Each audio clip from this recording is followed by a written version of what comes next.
صحف مکرمہ مرفوعۃ مطہرہ بأیدی سفرہ کرام بررہ قتل الانسان ما اکفرہ من ای شیء خلقہ من نطفۃ خلقہ فقدرہ ثم السبیل یسرہ ثم اماتہ فاقبرہ ثم اذا شاء انشرہ کلا لما یقض ما امرہ فلینظر الانسان الی طعامہ انا صببنا الماء صبا ثم شققنا الارض شقا فانبتنا فيها حبا وعنبا وقضبا وزيتونا ونخلا وحدائق غلبا وفاكهة وأبا متاعا لكم ولأنعامكم۔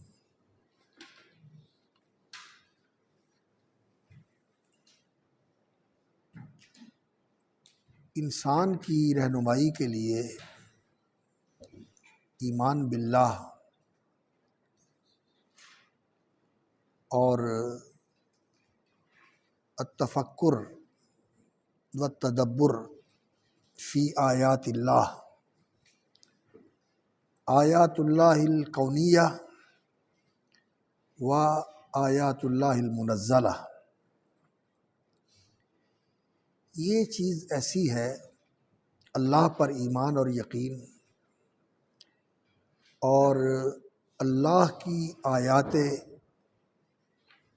کونیہ فی الآفاق و فی الانفس، یہ نشانیاں اس پوری کائنات کے اندر پھیلی ہوئی اور خود انسان کے اپنے وجود کے اندر جو بے شمار دلائل ہیں اللہ کی قدرت، اس کے علم، اس کی حکمت، اس کی رحمت، اس کی ربوبیت، اس کی کرم نوازی، اس کی بندہ پروری، ان سارے امور کے لیے جو بے شمار نشانیاں ہر وقت، ہر جگہ، ہر شخص کی ذہنی اور عقلی حیثیت کے مطابق اس کے لیے اس کے اندر رہنمائی موجود ہے۔ اور اسی طرح اللہ رب العزت کی آیات منزلہ، یہ آیات قرآن مجید، فرقان حمید، جو پہلی آسمانی وحی کا جامع خلاصہ ہے، جو انسانوں کی ہدایت کے لیے آسمان سے آیات نازل ہوتی رہیں، ان کا مجموعہ یہ قرآن مجید ہے۔ تو اللہ رب العزت نے رسول اکرم صلی اللہ علیہ وسلم کو تنبیہ فرمائی ہے کہ آپ کا کام یاد دلانا ہے، انما انت مذکر، یاد دہانی آپ کا کام ہے، یاد دلانا۔ یاد دلانا وہ حقیقتیں یاد دلانا جنہیں یاد رکھنا انسان کی راست روی کے لیے ضروری ہے۔ اگر انسان ان حقیقتوں کو بھول جائے، ان سے غافل ہو جائے، انسان بھٹک جاتا ہے، بھٹک جاتا ہے، اس دنیا کے اندر تباہی کے راستوں پہ چل نکلتا ہے، اور پھر اس دنیا کے بعد برزخ کا مرحلہ اور اس کے بعد حشر کا اور حساب اور جزا کا مرحلہ، وہ اس سے بھی زیادہ سنگین اور اس سے بھی زیادہ ہولناک ہے۔ تو انسان کی تذکیر اور یاد دہانی کے لیے اللہ رب العزت نے انبیاء و رسول کو بھیجا، اور سب سے آخر میں اللہ رب العزت نے سید الاولین والآخرین محمد الرسول اللہ صلی اللہ علیہ وسلم کو بھیجا، اور آپ صلی اللہ علیہ وسلم کو تمام انسانوں کے لیے اللہ رب العزت نے نبی اور رسول بنایا۔ قل یا ایھا الناس انی رسول اللہ الیکم جمیعا، جن اور انس سب کے لیے اللہ نے رسول بنایا۔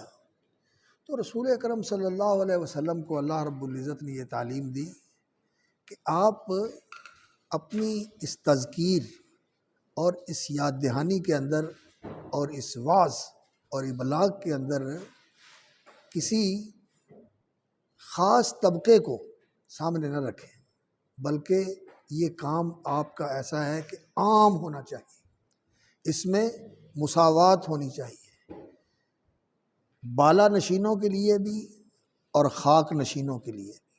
جو بڑے اونچے طبقے سے تعلق رکھنے والے ہیں ان کے لیے بھی آپ نذیر ہیں، اور آپ ان کے لیے بھی یاد دہانی کروانے والے ہیں، اور جو فقیر اور خاک نشین ہیں ان کے لیے بھی آپ یاد دہانی کروانے والے ہیں، جو غنی ہے اس کے لیے بھی، اور جو فقیر اور نادار ہے اس کے لیے بھی، جو غلام ہے اس کے لیے بھی، جو آقا ہے اس کے لیے بھی، مردوں کے لیے بھی، عورتوں کے لیے بھی، بچوں کے لیے بھی، چھوٹوں کے لیے بھی۔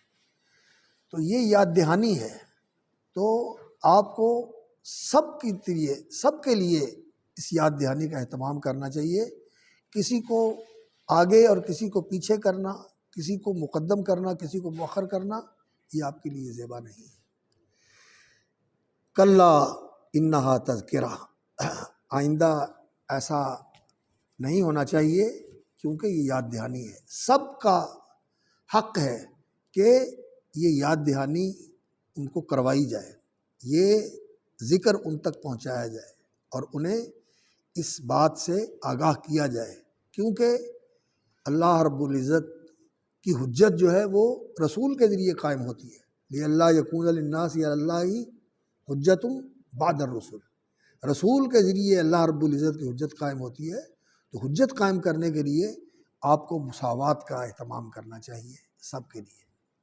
اور انہا تذکرہ، یہ آپ کے لیے بھی یاد دہانی ہے، یہ وصیت اور یہ آیات، یہ صورت اور یہ صورت جس قرآن کی ہے وہ پورا قرآن، یہ سب یاد دہانی ہے۔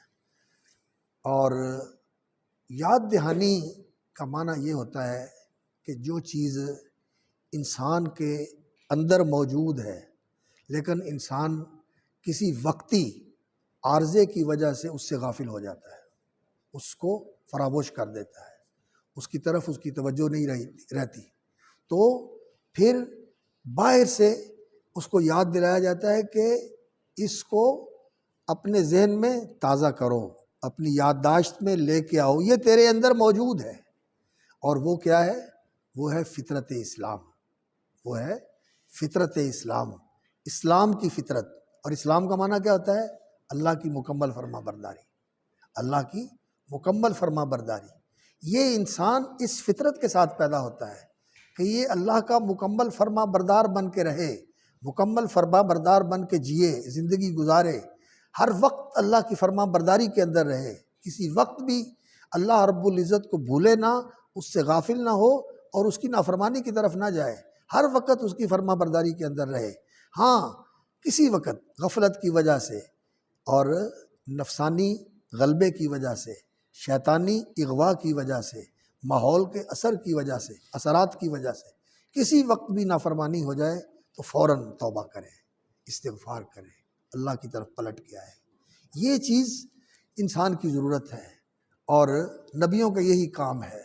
فذکر ان نفعت الذکریٰ سیذکر من یخشیٰ۔ اللہ اکبر۔ آپ کا کام یہی ہے کہ آپ یاد دلاتے رہیں، اور یاد کر لے گا وہ جس کے دل میں خشیت ہے، جس کے دل میں اللہ پر ایمان ہے اور خوف خدا اس کے دل کے اندر موجود ہے، وہ اس سے نصیحت حاصل کرے گا۔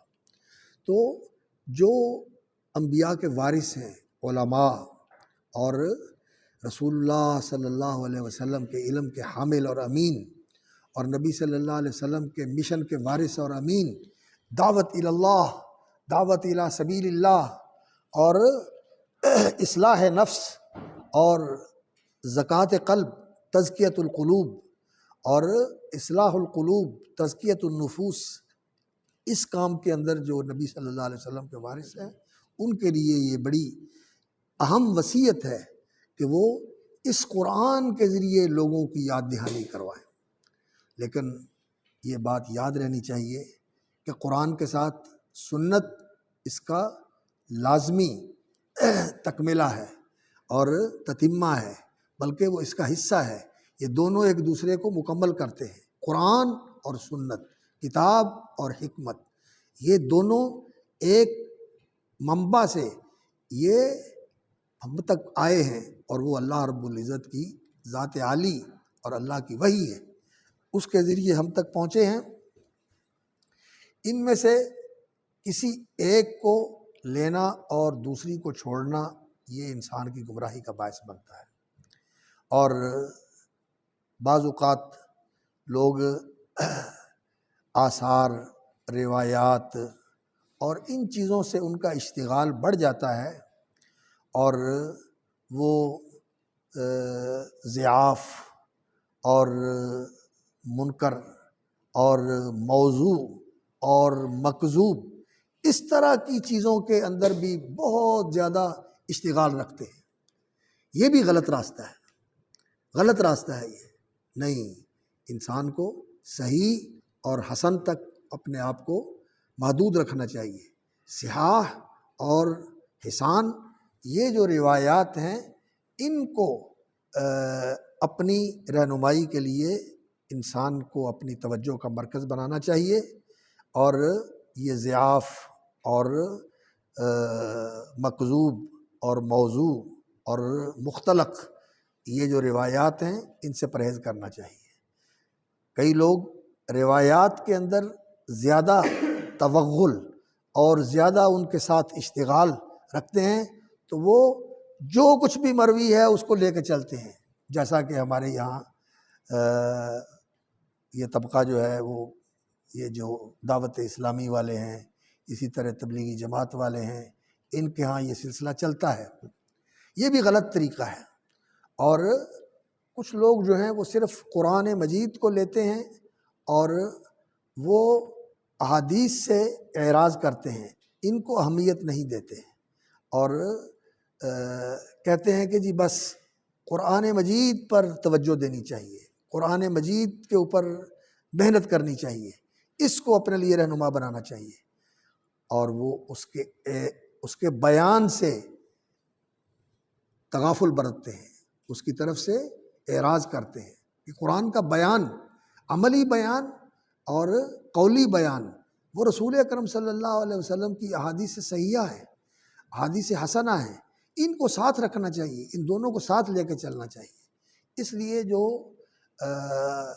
تفسیر بالماثور کی کتابیں ہیں، ان سے انسان کو ہمیشہ اشتغال رکھنا چاہیے۔ جو تفسیر بالماثور کی کتابیں ہیں اور جن کتابوں کے اندر تفسیر بالآثار کا اہتمام کیا گیا ہے، ان کے ساتھ ضرور انسان کو مشتغل رہنا چاہیے۔ اس میں انسان کے لیے عصمت ہے، تحفظ ہے، سلامتی ہے، اور انسان بھٹکتا نہیں ہے، بہکتا نہیں ہے۔ جب عقلی کتابوں کی طرف اور فکری کتابوں کی طرف، جن میں انسان نے پڑھا اور پھر جو اس کے ذہن میں آیا اس کو اس نے قرآن کی تفسیر بنا کے پیش کر دیا، یہ تفسیر بالرائے جو ہے یہ بڑی گمراہی کا باعث بنتی ہے۔ اور ایک حدیث میرے مطالعہ میں آئی، شاید آپ کے بھی علم میں ہوگی، کہ رسول اکرم صلی اللہ علیہ وسلم نے فرمایا، ہلاک امتی فی الکتاب واللبن، ہلاک امتی فی الکتاب واللبن، میری امت کی تباہی فی الکتاب، قرآن میں ہے، قرآن میں تباہی ہے، واللبن، اور دودھ میں۔ دودھ میں تباہی تو سمجھ میں آتا ہے کہ انسان اس چیز کا زیادہ اہتمام کرے کہ ڈھور ڈنگروں کے ساتھ انسان مشغول ہو جائے، فارم بنا لیا، وہیں رہا، علم سے بھی رابطہ منقطع کر لیا، علم والوں سے بھی تعلق جو ہے وہ کمزور پڑ گیا، علم کی مجلسوں سے بھی دور چلا گیا، دنیا داری میں پڑ گیا۔ وہ ڈھور ڈنگروں کے اشتغال کے ساتھ انسان جو ہے اسی طرح کا بن جاتا ہے، اسی طرح کا بن جاتا ہے۔ جیسے نبی صلی اللہ علیہ وسلم نے فرمایا نا کہ الغلظۃ والجفاء فی الفدادین رعاة الابل، کہ سنگ دلی اور جفوت یعنی انسان کا خشک مزاج ہونا، انسان کا خشک مزاج ہونا اور سخت دل ہونا، یہ ان لوگوں میں ہے جو اونٹوں کے چرواہے ہیں۔ اونٹ کے مزاج میں کینہ ہوتا ہے، اونٹ کے مزاج میں یہ ہوتا ہے، تو جو ان کے ساتھ اشتغال رکھتا ہے یہ چیز اس کے اندر آتی ہے۔ جو کام کرتا ہے انسان، اس کام کا انسان کے اوپر اثر پڑتا ہے۔ اور نرمی اور رقت یہ بکریوں کے چرواہوں میں ہوتی ہے، یہ نرم دل ہوتے ہیں بکریوں کے چرواہے۔ اس طرح جو جانور ذبح کرنے والے ہوتے ہیں وہ سخت دل ہو جاتے ہیں، ان کو ترس نہیں آتا۔ تو اس طرح جو پیسوں کے ساتھ ہر وقت لگے رہتے ہیں، ان کے اندر بھی پیسہ کسی کا پتر نہیں ہوتا، اور جو پیسے والے ہوتے ہیں وہ بھی کسی کے نہیں بنتے، ان کو صرف پیسے کے ساتھ ہی غرض ہوتی ہے۔ یہ چیزیں انسان کے اوپر اثر انداز ہوتی ہیں، یہ چیزیں انسان کے اوپر اثر انداز ہوتی ہیں۔ تو فی اللبن، دودھ میں انسان پڑ جائے، دنیا داری میں پیسہ کمانے میں انسان پڑ جائے، دین سے دور ہو جائے، تو یہ تو ہلاکت ہے، تباہی ہے۔ اور قرآن میں انسان پڑ جائے تو یہ بھی انسان کے لیے تباہی کا باعث بن جاتا ہے۔ علامہ ابن عبد البر رحمۃ اللہ علیہ نے جامع بیان العلم و فضلہ میں یہ باب قائم کیا ہے کہ قرآن کو لے کر، صرف قرآن کو لے کر اور سنت سے تغافل اور سنت سے اعراض اور اس سے بے رخی اور بے توجہی انسان برتے تو یہ انسان کی ہلاکت کا باعث ہے، یہ انسان کی ہلاکت کا باعث ہے۔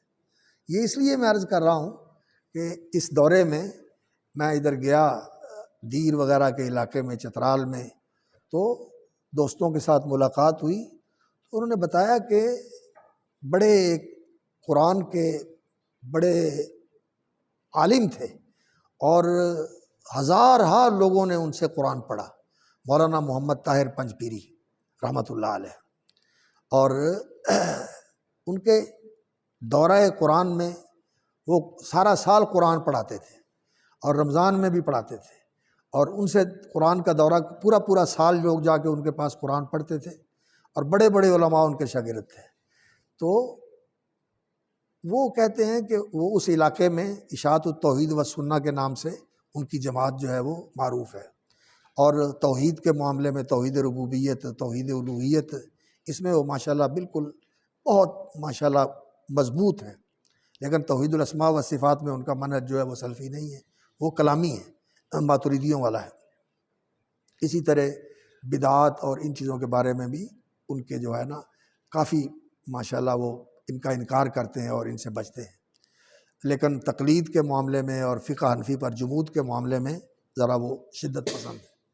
تو ان کے جو شاگرد ہیں اور ان کے جو فیض یافتگان ہیں، ان کے اندر اب انکار، سنت کا انکار اور سنت سے اعراض اور سنت کا استخفاف، یہ چیز ان کے اندر پیدا ہو گئی ہے۔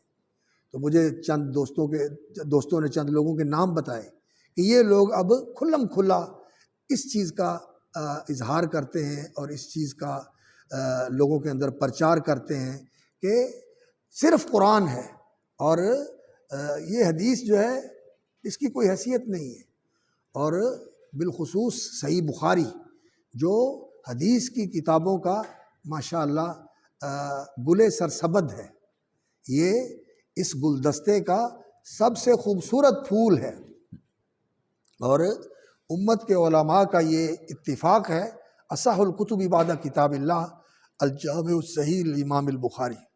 تو وہ اس پر امت کے جو حق پرست علماء ہیں ان کا اتفاق ہے، محدثین کا بھی اور فقہاء کا بھی، اور تمام مسالک کے علماء کا اس پر اتفاق ہے، لیکن وہ بخاری کا بھی احترام نہیں کرتے۔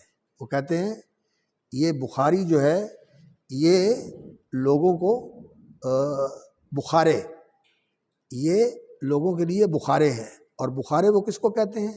پشتو میں انگیٹھی کو کہتے ہیں، جس کے اندر آگ نہیں جلاتے آگ تاپنے کے لیے، اب بلوچی میں بھی کہتے ہیں بخارے، ایران والے کہتے ہیں بخارے، فارسی والے بھی کہتے ہوں گے۔ تو انگیٹھی کو کہتے ہیں یہ لوگوں کو جذباتی بنا دیتی ہے، یہ لوگوں کو متشدد بنا دیتی ہے، حالانکہ لوگوں کے اندر توازن پیدا کرنے والی چیز جو ہے وہ سنت ہے. لوگوں کے اندر توازن اور اعتدال پیدا کرنے والی چیز سنت ہے. سنت سے جو آدمی متمسک ہوتا ہے، سنت الرسول، سنت الخلفاء الراشدین اور آثار الصحابہ و تابعین سبیل المومنین، جو آدمی اس کا تمسک کرتا ہے، اس سے التزام کرتا ہے، وہ ہمیشہ اعتدال میں رہتا ہے. جو آدمی اس سے اعراض کرتا ہے وہ تشدد بکھرتا ہے اور تشدد اس کے اندر شدت اور اس کے اندر غلو آ جاتا ہے. اور ہماری پچھلی تاریخ یہی بتاتی ہے، اور آج بھی ایسا ہی ہوتا ہے، ان لوگوں کے اندر غلو آ جاتا ہے. اب یہ غلو کیسا ہوتا ہے کہ دین کے معاملے میں یہ لوگ متساہل ہو جاتے ہیں. جو سنت کی چیزیں ہیں اس میں بھی تساہل آ جاتا ہے، لباس میں بھی تساہل آ جاتا ہے، حتیٰ کہ نوافل میں بھی تساہل آ جاتا ہے، جماعت میں بھی تساہل آ جاتا ہے، فرائض کی ادائیگی اور التزام میں بھی تساہل آ جاتا ہے. اور جو بہت ساری سنت کے آداب ہیں، اخلاق ہیں، ان کے اندر بھی تساہل آ جاتا ہے اور غفلت اور عدم التزام نظر آتا ہے. علماء والا ان کا رویہ، علماء والا ان کا حلیہ اور ان کی حیت نہیں ہوتی. ان کو دیکھیں تو ایسے ہی سمجھ میں آتا ہے کہ یہ کوئی یونیورسٹی اور کالج کا جو ہے نا وہ دانشور جو ہے، اور کوئی ان کا پروفیسر ہے، یا ان کا کوئی ایسا آدمی ہے. جو علماء کی حیت ہے وہ نظر نہیں آتی. تو یہ چیز ان کے اندر آ جاتی ہے. جب بھی انسان کے اندر غلو آتا ہے تو اس غلو کا اثر ایک طرف زیادہ ہو جاتا ہے تو دوسری طرف کمی آتی ہے. توازن کیسے رہتا ہے؟ درمیان میں رہنے سے توازن رہتا ہے. ایک طرف بڑھیں گے دوسری طرف کام نیچے چلا جائے گا. تو اتباع سنت کے اندر کمی آ جاتی ہے، اور یہ جو تجدد ہے، یہ جدیدیت ہے، اور اس دور کے جو منکرات ہیں ان کے بارے میں نرمی آ جاتی ہے. غنا، رقص، سرود اور اختلاط اور سفور، بے حجابی اور دنیا پرستی، دنیا داری، دنیا کے اندر توغل، اور یورپ اور مغرب سے آئے ہوئے جو نظام ہیں ان کے لیے نرم گوشہ، بلکہ ان کو دین کا عین مقتضا قرار دینا کہ یہ ریاست کے اصول ہیں، یہی اسلام کی تعلیم ہے، یہی اسلام کی تعلیم. اس طرف نکل جاتے ہیں. جیسا کہ ہمارے دور کے اندر یہ جو فکر ہے مولانا اصلاحی رحمۃ اللہ علیہ کا، وہ تو خیر ایسے نہیں تھے، وہ تو ملتزم تھے، لیکن اب ان سے جو متاثر ہیں غامدی صاحب ہیں اور ان کا مکتبہ فکر ہے، ان کے اندر یہ چیز پائی جاتی ہے. یہ جدیدیت سے متاثر ہیں، اور احادیث کے بارے میں ان کے اندر وہ جذبہ نہیں ہے جو کہ ایک متوازن اور ایک معتدل مسلمان کا اور صاحب ایمان کا رویہ ہونا چاہیے. تو ان کا بھی یہی رویہ بن گیا ہے. تو رسول اکرم صلی اللہ علیہ وسلم کی یہ حدیث جو ہے ہلاک امتی فی الکتاب واللبن، تو قرآن جو ہے یہ لوگوں کی ہلاکت کا ذریعہ بن جائے گا. کیسے؟ کہ صرف قرآن کو لیا جائے اور قرآن کے بیان سنت کو نظر انداز کیا جائے، اور سنت کی تعمیل اور سنت کا اتباع جو صحابہ نے کیا اور قرون الخیر کے لوگوں نے، تابعین، اتباع التابعین، تبع الاتباع، یہ جو قرون الخیر ہیں ان کے اندر جیسے سنت کا اتباع رہا، سنت کا التزام رہا، اس کو نظر انداز کیا جائے. تو ہم اہل الحدیث والاثر ہیں، اہل السنہ والجماعہ ہیں. جماعت سے مراد صحابہ کی جماعت سے مراد تابعین اور صحابہ اور اتباع التابعین اور تبع الاتباع اور امت کے فقہائے مجتہدین اور امت کے محدثین، یہ ہماری جماعت ہے. اس جماعت والے اور سنت والے یہ لوگ جو ہیں یہ صحیح لوگ ہیں. اور جو لوگ اس جماعت سے نکلتے ہیں، سنت اور اثر سے حدیث اور اثر سے ہٹ جاتے ہیں، سنت اور جماعت سے دور ہو جاتے ہیں، وہ لوگ پھر گمراہی کا شکار ہو جاتے ہیں. تو کلا انہا تذکرہ، یہ قرآن یاد دہانی ہے، لیکن یہ یاد دہانی ہے کس کے ساتھ؟ اپنے بیان کے ساتھ، اپنے اور اپنے عملی راستے کے ساتھ. عملی راستہ کیا ہے؟ سنت الخلفاء، سنت الرسول و سنت الخلفاء الراشدین اور سبیل المومنین، یہ اس کے ساتھ تذکرہ ہے، یہ چیز ساتھ ہونی چاہیے۔ اور لوگ جو کرتے ہیں وہ ان چیزوں کو نظر انداز کر کے صرف قرآن کو لے لیتے ہیں، تو یہ بر صغیر کے اندر جو اپنے آپ کو قرآنیین کہتے ہیں، اہل قرآن کہتے ہیں، اسلم جیراج پوری اور غلام احمد پرویز اور اس سے پہلے بھی بہت سارے لوگ تھے، عبداللہ چکڑالوی اور مستری احمد دین امرت سری اور عماد الدین علامہ تمنا عمادی اور اس طرح کے لوگ، سر سید اللہ تعالیٰ ان کی مغفرت فرمائے، وہ مخلص آدمی تھے، لیکن بس وہ نا اس معاملے میں آ کے وہ متاثر ہو گئے جدیدیت سے، اور ان کی وجہ سے یہ فکر جو ہے نا لوگوں میں پھیلا۔ اللہ تعالیٰ نیکیاں قبول فرمائے اور گناہوں کی مغفرت فرمائے۔ تو یہ ہلاک امتی، یہ رسول اکرم صلی اللہ علیہ وسلم کا فرمان ہمیں یاد رکھنا چاہیے، اور اس میں انسان کو توازن رکھنا چاہیے۔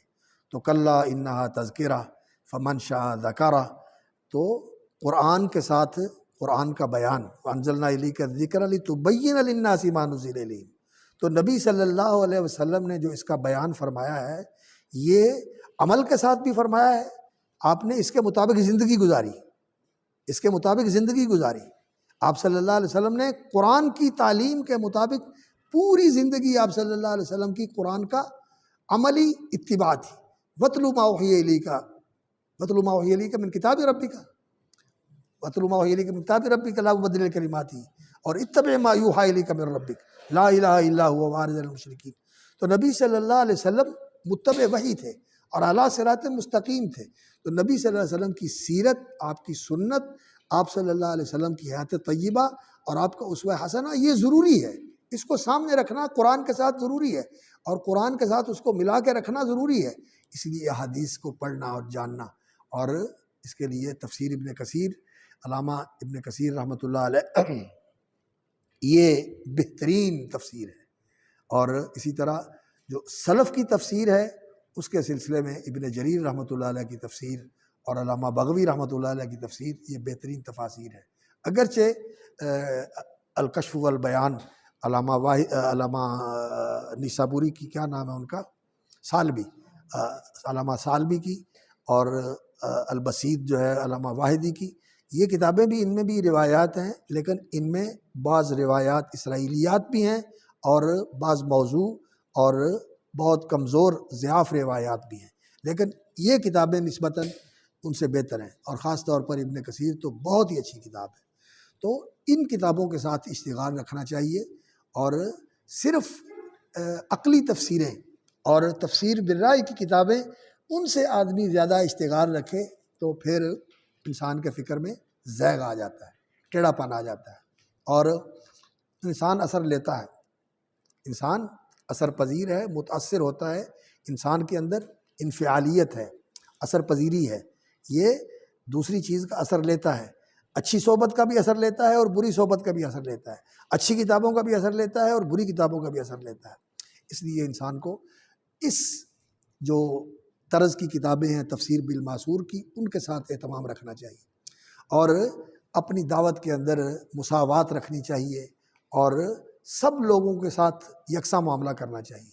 لیکن یکساں معاملہ کرنے کا یہ معنی نہیں ہوتا کہ انسان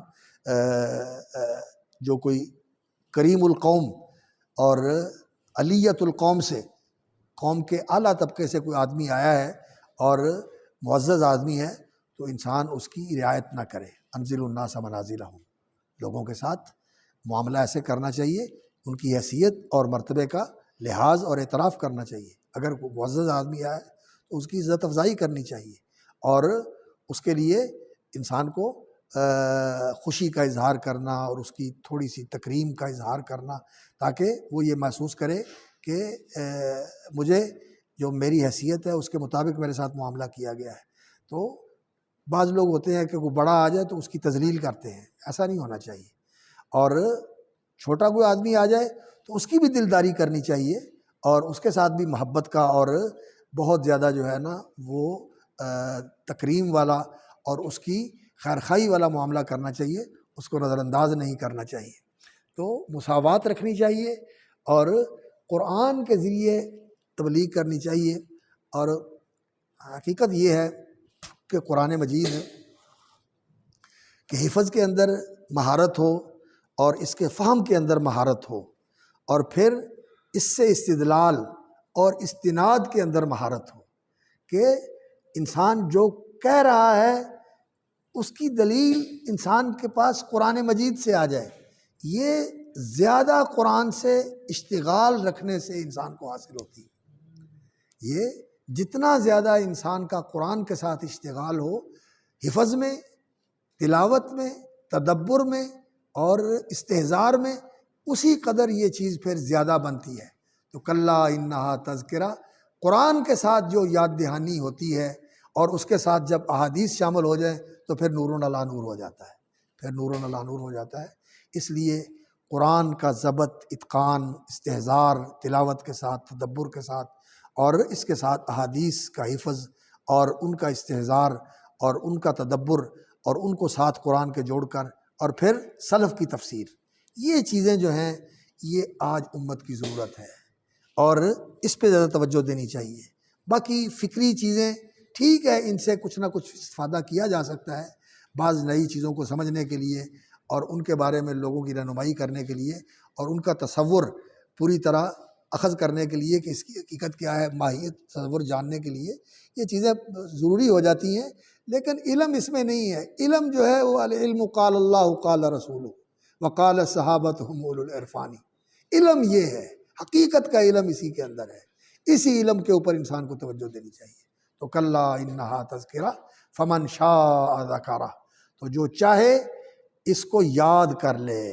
یاد کرنا کیا ہے؟ اللہ اکبر۔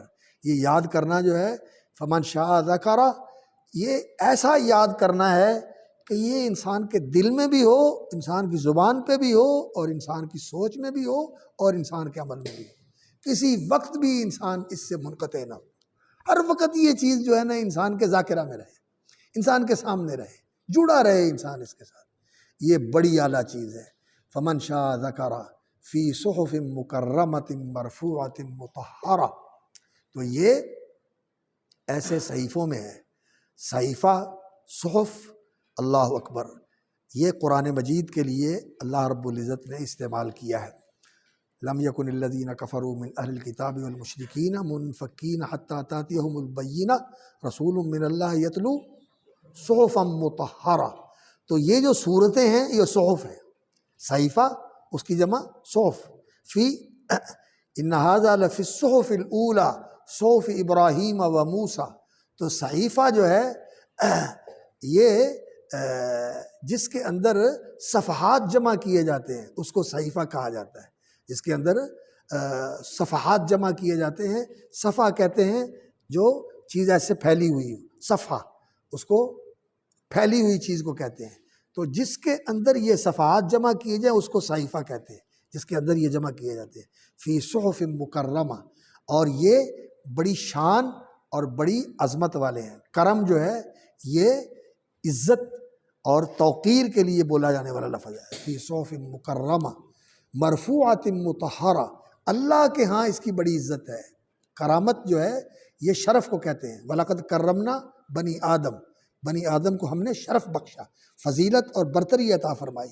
یہ اللہ کے ہاں بڑی چیز ہے، بہت اونچی چیز ہے، ایسی اونچی چیز ہے کہ اس کے ساتھ اشتغال رکھنے والے اللہ کے ہاں سب سے بہتر ہیں۔ خیرکم من تعلم القرآن وعلمہ، مکرمہ مرفوعۃ، ان کی شان بڑی بلند ہے۔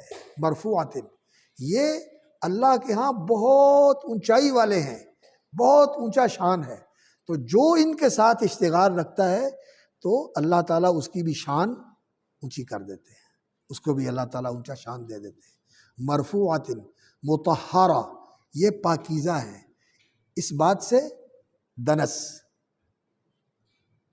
قرآن مجید کے اوپر مٹی نہیں ہونی چاہیے، قرآن مجید کے اوپر کوئی ایسی چیز نہیں ہونی چاہیے جو اس کے شایان شان نہیں ہے، اور نعوذ باللہ کوئی ناپاکی یا کوئی غلاظت اس کا تو تصور بھی نہیں کیا جا سکتا۔ قرآن ان ساری چیزوں سے پاک اور منزہ ہے، اور مطہرہ، شیاطین کی اپروچ سے بھی پاک ہے، اور زیادت و نقصان سے بھی پاک ہے۔ اس میں کمی بیشی بھی نہیں ہو سکتی۔ یہ نہیں ہے کہ کوئی اس میں کوئی چیز گھٹا دے اس میں، یا کوئی چیز اس میں بڑھا دے، نہیں، کر کے دیکھ لے فوراً پتہ چل جائے گا۔ قرآن کے حافظ موجود ہیں اور قرآن کے محافظ موجود ہیں، حافظ بھی موجود ہیں اور محافظ بھی موجود ہیں۔ مطہرہ، یہ زیادت و نقصان سے بھی محفوظ ہے، اور اس کی کتابت میں، اس کی قراءت میں، اور اس کی تفسیر میں جب بھی کوئی چیز جو ہے وہ شامل کی جاتی ہے جو اس میں سے نہیں ہے اور اس کے خلاف ہے، تو اللہ تعالیٰ بندے کھڑے کر دیتا ہے جو بتا دیتے ہیں کہ یہ جو کچھ کہا جا رہا ہے یہ قرآن میں سے نہیں ہے۔ لا یاتی الباطل من بین یدیہ ولا من خلفہ تنزیل من حکیم حمید بایدی سفرۃ کرام بررہ، اور یہ ان سفیروں کے ہاتھ میں ہے، یعنی یہ ان سفیروں کے ذریعے منتقل ہوا ہے، اللہ کے فرشتے جبریل امین اور ان کے ساتھ جو وحی کے اوپر مقرر فرشتے ہیں ان کے جلوں میں یہ قرآن آتا رہا، جیسا کہ آتا ہے بعض روایات کے اندر کہ سورۃ الانعام جب نازل ہوئی تو ہزاروں کی تعداد میں فرشتے ان کے ساتھ تھے، اور وہ اللہ کی تسبیح پڑھتے ہوئے، جیسے ایک جلوس نہیں ہوتا ہے جو کسی کی تکریم کے لیے اس کے ساتھ چلتا ہے، اس کے استقبال کے لیے یا اس کو الوداع کرنے کے لیے اس کے ساتھ چلتا ہے، تو جبریل امین کے ساتھ فرشتوں کی ایک جماعت نازل ہوئی اور وہ اللہ کی تسبیح پکار رہے تھے۔ تو یہ سفیر جو ہیں جو اللہ کے اور بندوں کے درمیان واسطہ ہوتے ہیں، اس کو بھی سفیر کہا جاتا ہے۔ اور ایک سفیر کا معنی اور بھی ہوتا ہے، اور وہ کیا؟ الذی یصلح بین الناس، جو لوگوں کے اندر اصلاح کا عمل کرتا ہے، لوگوں میں اصلاح کرتا ہے۔ اور جو عالم ہوتا ہے اس کے یہ دونوں کام ہوتے ہیں، وہ سفیر ہوتا ہے، اللہ کا پیغام بندوں تک پہنچاتا ہے، اور دوسرا کام اس کا کیا ہوتا ہے؟ لوگوں کی اصلاح کرنا۔ ان اریدو الا الاصلاح ما استطعت، لوگوں کی اصلاح کرنا۔ اور رسول اکرم صلی اللہ علیہ وسلم کی حدیث کے الفاظ ہیں الغرباء هم النزاع من القبائل الذين يصلحون ما افسد الناس من امتی، والغرباء طوبى للغرباء، ان غرباء کے لیے خوشخبری ہے، ان کے لیے خوبی اور ان کے لیے بشارت ہے۔ کون؟ طوبى للغرباء النزاع من القبائل، من الغرباء، وہ غرباء کون ہیں؟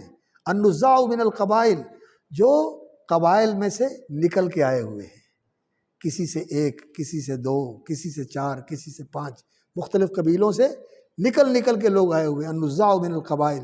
اور وہ کرتے کیا ہیں؟ یصلحون ما افسد الناس، وہ ایک تو پیغام رسان ہوتے ہیں، ان کا کام ہوتا ہے جو پیغام ہے اس کو پہنچانا، اور دوسرا ان کا کام کیا ہوتا ہے؟ اصلاح کرنا۔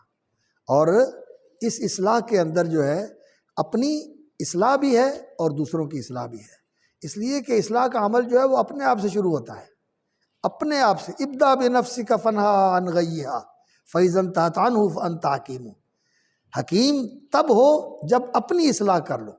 جب اپنی اصلاح نہ کرے انسان اور دوسروں کی اصلاح کرتا رہے تو دیگرہ را نصیحت خود میاں فضیحت، خود جو ہے وہ رسوائی کا باعث ہے اور دوسروں کو نصیحت کر رہا ہے۔ تو بِأَيْدِي سَفَرَةٍ كِرَامٍ بَرَرَةٍ، فرشتے تو ہیں ایسے کہ وہ اللہ رب العزت کے کاموں کو ٹھیک ٹھیک سر انجام دیتے ہیں، اور جو قرآن کے قاری ہیں، قرآن کے عالم ہیں، قرآن کے مفسر ہیں، قرآن کے حامل ہیں، ان کو بھی ایسا ہی ہونا چاہیے۔ یہ ایک ہوتی ہے عبارت النص اور ایک ہوتی ہے دلالت النص۔ اس نص کی دلالت یہ ہے کہ جو قرآن سے اشتغال رکھنے والے ہیں ان کو سفیر ہونا چاہیے، اور ان کو ایسا ہی کرام بررہ، انہیں وہ اللہ کے ہاں بڑے کریم ہوتے ہیں، اللہ کے ہاں ان کا مقام و مرتبہ ہوتا ہے، اور بررہ وہ نیکوکار ہوتے ہیں۔ بررہ بار سے ہے، اور برہ کا معنی ہوتا ہے نیکوکار ہونا۔ اللہ اکبر۔ تو یہ کہتے ہیں کہ والمراد من السفرۃ اصحاب رسول اللہ صلی اللہ علیہ وسلم،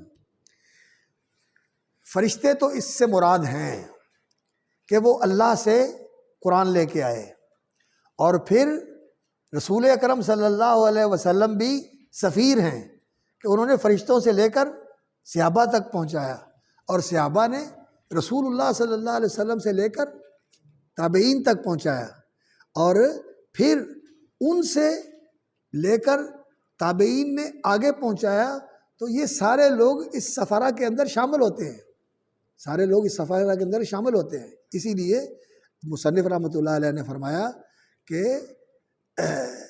الملائکۃ ینتسخون القرآن من اللوح المحفوظ حین ینزلونہ الی السماء الدنیا، لوح محفوظ سے نسخ کر کے نقل کر کے آسمان دنیا پہ لے کے آئے، وہاں سے اللہ رب العزت نے تکلم فرمایا قرآن مجید کا، اور بحرف و صوت جبریل امین نے سنا، اور پھر جبریل امین لے کے آئے، اور ان کے جلوں میں ان کے ساتھ فرشتے نازل ہوتے رہے، رسول اللہ صلی اللہ علیہ وسلم تک پہنچا، نبی صلی اللہ علیہ وسلم نے صحابہ کو پہنچایا، صحابہ نے ان سے سنا، اول مراد من سفرت اصحاب رسول اللہ، نبی صلی اللہ علیہ وسلم کے صحابہ، اول قراء و سفرت الکتبہ، پھر قرآن کے قاری اور قرآن کے لکھنے والے، رسم المصحف اور قراء القراء، قرآن کے قاری جنہوں نے قرآن مجید کے لہجات اور قرآن مجید کی قراءت کو محفوظ کیا، وہ اس سے مراد ہے۔ اور آج جو قرآن مجید کے ساتھ اشتغال رکھنے والے ہیں وہ بھی اس دلالت النص کے ساتھ اس میں شامل ہو جاتے ہیں۔ بِأَيْدِي سَفَرَةٍ كِرَامٍ بَرَرَةٍ قُتِلَ الْإِنسَانُ مَا أَكْفَرَهُ مِنْ أَيِّ شَيْءٍ خَلَقَهُ مِنْ نُطْفَةٍ خَلَقَهُ فَقَدَّرَهُ ثُمَّ السَّبِيلَ يَسَّرَهُ ثُمَّ أَمَاتَهُ فَأَقْبَرَهُ ثُمَّ إِذَا شَاءَ أَنشَرَهُ۔ اللہ رب العزت نے قرآن مجید یہ ایسی چیز ہے کہ اگر انسان خالی الذہن ہو کر قرآن سنے اور قرآن کی طرف متوجہ ہو جائے اور اس کے لیے اپنے دل و دماغ کو انسان فارغ کر کے پوری طرح اصغاء اور استماع اور انصات کے ساتھ قرآن کے لیے تلقی اس کے اندر پیدا ہو جائے قرآن کو لینے کے لیے، تو قرآن واقعتاً انسان کے دل کو پوری طرح ہدایت کے ساتھ بھر دیتا ہے، کیونکہ قرآن میں بڑی تاثیر ہے۔ قرآن بہت ہی پرتاثیر کتاب ہے۔ قرآن آ جائے اور پھر انسان کے اوپر اثر نہ ہو، قتل الانسان ما اکفرہ۔ اس کے بعد یہ بات کہی گئی کہ قرآن ہونے کے باوجود پھر انسان نہیں بدلتا اور انسان کے اندر تبدیلی نہیں آتی، تو پھر قتل الانسان ما اکفرہ، قرآن کے ہوتے ہوئے کفر کرے۔ کیف تکفرون وما انتم تتلی علیکم آیات اللہ، اللہ کی آیتیں تم پر پڑھی جاتی ہیں اور تم کفر کرتے ہیں، کیا ہو گیا تمہیں؟ لو انزلنا هذا القرآن على جبل لرأيته خاشعا متصدعا من خشیۃ اللہ وتلك الامثال نضربها للناس لعلهم يتفکرون۔ قرآن میں تو یہ تاثیر ہے کہ اللہ اکبر، پہاڑ جو ہیں وہ اس کی شدت تاثیر سے متاثر ہوئے بغیر نہیں رہ سکتے۔ پہاڑ لرأیتہ خاشعا متصدعا، وہ جھک جاتے اور پھٹ جاتے من خشیت اللہ، اللہ کے خوف سے۔ اور دوسری جگہ پہ فرمایا وَلَوْ أَنَّ قُرْآنًا سُيِّرَتْ بِهِ الْجِبَالُ أَوْ قُطِّعَتْ بِهِ الْأَرْضُ أَوْ كُلِّمَ بِهِ الْمَوْتَى لَكَانَ هَذَا الْقُرْآنُ۔ اگر قرآن اس مقصد کے لیے نازل کیا جاتا، وَلَوْ أَنَّ قُرْآنًا سُيِّرَتْ بِهِ الْجِبَالُ أَوْ قُطِّعَتْ بِهِ الْأَرْضُ أَوْ كُلِّمَ بِهِ الْمَوْتَى، پہاڑوں کو چلا دیا جاتا، زمین کو پھاڑ دیا جاتا، مردوں کو زندہ کر کے کھڑا کر دیا جاتا، تو قرآن میں یہ تاثیر تھی۔ اس قرآن جیسی کتاب کے آ جانے کے بعد پھر انسان کے اندر تذکر نہ آئے، پھر انسان کے اندر تبدیلی نہ آئے، اور پھر انسان اس قرآن کے ساتھ بدلے نہ، تو یہ قتل الانسان ما اکفرہ، قتل الانسان ما اکفرہ۔ اور پھر یہ چیز ایسی ہے کہ اللہ اکبر، انسان اپنے آپ کو بھول جاتا ہے۔ انسان کو آج اپنی قوت نظر آتی ہے، اپنی صلاحیتیں نظر آتی ہیں، اپنے وسائل نظر آتے ہیں، اپنی حیثیت نظر آتی ہے، لیکن انسان اپنی اصل کو بھول جاتا ہے کہ میں کیا ہوں۔ نطفہ حقیر سے میری ابتدا ہوئی، آدم علیہ السلام کی مٹی سے اور پانی سے، اور انسان کی نطفہ حقیر سے، ماں کے بویضے سے اور باپ کے ہوینے سے، اور پھر اللہ اکبر، وہ کہتے ہیں کہ انسان جو ہے خرج من المبالین، دو پیشاب کی جگہوں سے نکلا ہے، باپ کے پیشاب کی جگہ سے اور ماں کے پیشاب کی جگہ سے، یہاں سے انسان نکلا ہے۔ اور پھر انسان جو ہے اس کے ساتھ یہ جو بول و براز کا عارضہ لگا ہوا ہے، یہ انسان کی کمزوری ہے، جو انسان کو بتاتا ہے کہ تو بول و براز یہ تیری ضرورت بھی ہے، اور یہ تجھے تیری حیثیت بتانے کے لیے بہت بڑی چیز ہے۔ پیشاب کی بندش اور براز کی بندش، یہ انسان کے لیے کتنی تکلیف دہ ہوتی ہے۔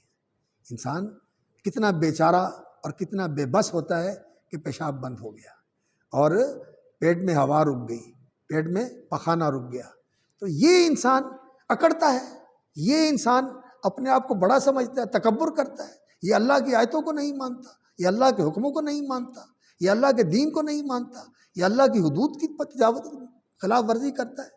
من ای شیء خلقہ من نطفۃ خلقہ فقدرہ ثم السبیل یسرہ، اور پھر راستہ اللہ رب العزت نے آسان فرما دیا ہے، یعنی نیکی کی راہ بھی آسان ہے، چلنا چاہے انسان تو اللہ تعالیٰ نے آسان بنایا ہے اس کو۔ ما جعل علیکم فی الدین من حرج لا یکلف اللہ نفسا الا وسعہا، اور اگر ادھر جانا چاہے تو نولیہ ما تولی، جائے، اللہ کو پرواہ کوئی نہیں، جو جاتا ہے جائے، ادھر جائے تو اللہ کو کوئی پرواہ نہیں، ادھر آئے تو اللہ کے پاس کسی چیز کی کمی نہیں، اللہ رب العزت کے پاس کسی چیز کی کمی نہیں۔ ثم السبیل یسرہ ثم اماتہ فاقبرہ، اور پھر اللہ رب العزت نے انسان کے ساتھ کیسی مہربانی فرمائی کہ اس کو موت دی تو پھر اسے درندوں کی خوراک نہیں بنایا، پھر عزت و کرامت کے ساتھ اسے دفن کرنے کی اللہ رب العزت نے سبیل پیدا کر دی۔ وہ پہلا انسان جس نے انسان کو قتل کیا، قابیل، اپنے حابیل بھائی کو، فبعث اللہ غرابا یبحث فی الارض لیریہ کیف یواری سوءۃ اخیہ، تو اصبح من النادمین، فبعث اللہ غرابا یبحث فی الارض لیریہ کیف یواری سوءۃ اخیہ۔ انسان کو دفن کرنے کا طریقہ سکھانے کے لیے اللہ رب العزت نے بندوبست فرما دیا۔ فاقبرہ، اقبرہ کا معنی کیا ہوتا ہے؟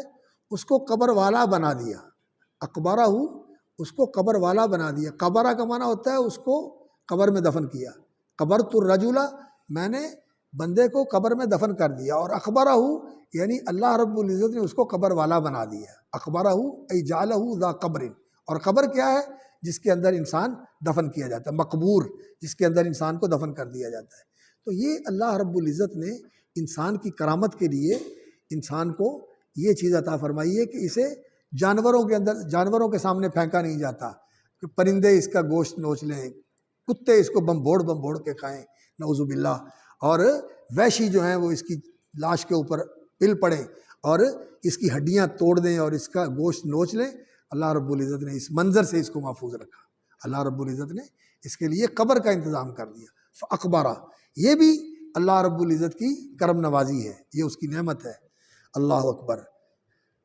کلا لما یقضی ما امرہ، کلا لما یقضی ما امرہ، کلا، نہیں، انسان جو ناشکر پن کا رویہ تم اختیار کر رہے ہو یہ تیرے لیے ٹھیک نہیں ہے۔ کلا، ایسا نہیں ہے کہ تو اللہ کا کفر کرے، تو اللہ کی ناشکری کرے۔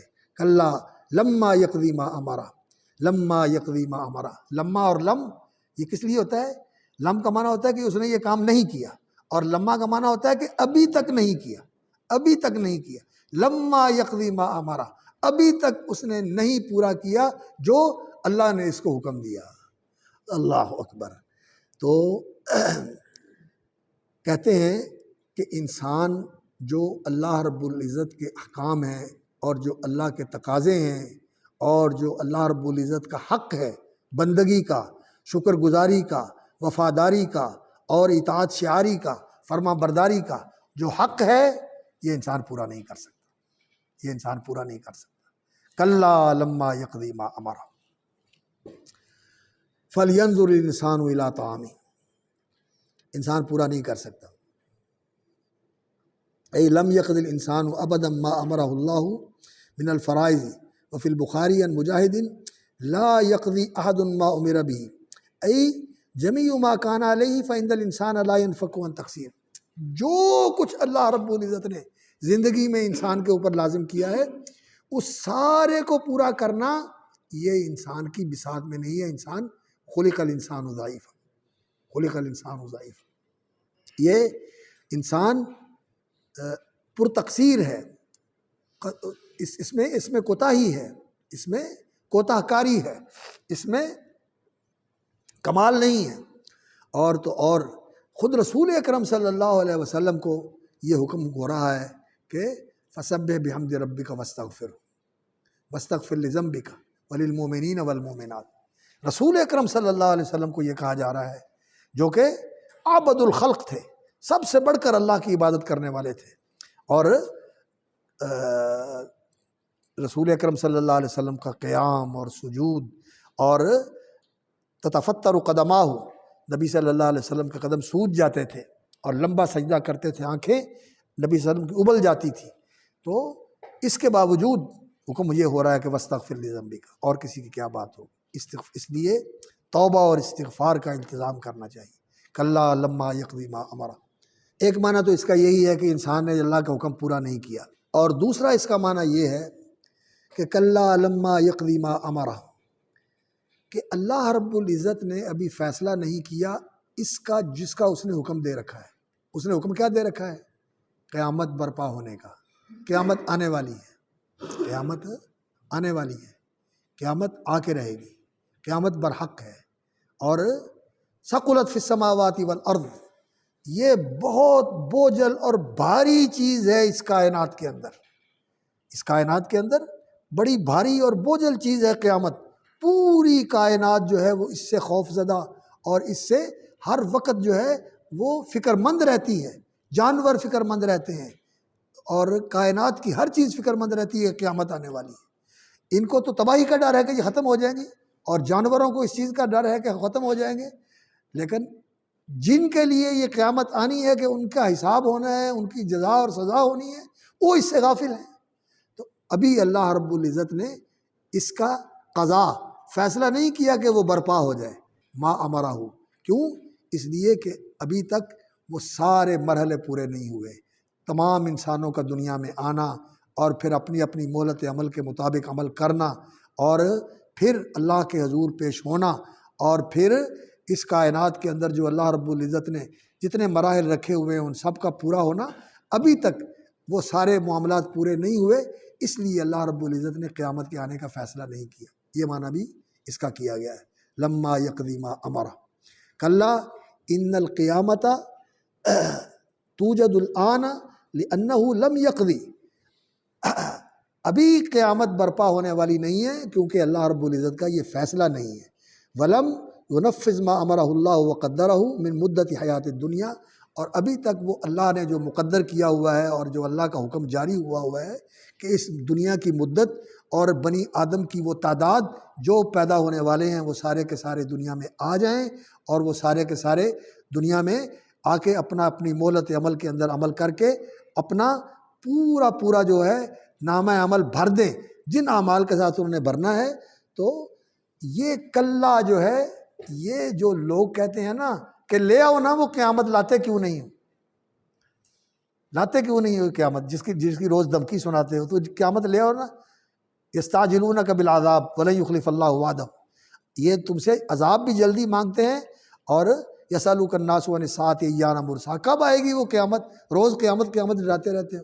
تو عربی اللہ رب العزت نے اس کے آنے کا فیصلہ نہیں کیا، کیونکہ اللہ رب العزت کا جو حکم ہے کہ اس دنیا کی مدت اتنی ہے، اتنے لوگوں نے پیدا ہونا ہے، ان لوگوں نے یہ کام کرنے ہیں، یہ سارے مرحلے ابھی تک پورے نہیں ہوئے۔ کلا لما یقضی ما امرہ، باقی پھر سے انشاءاللہ۔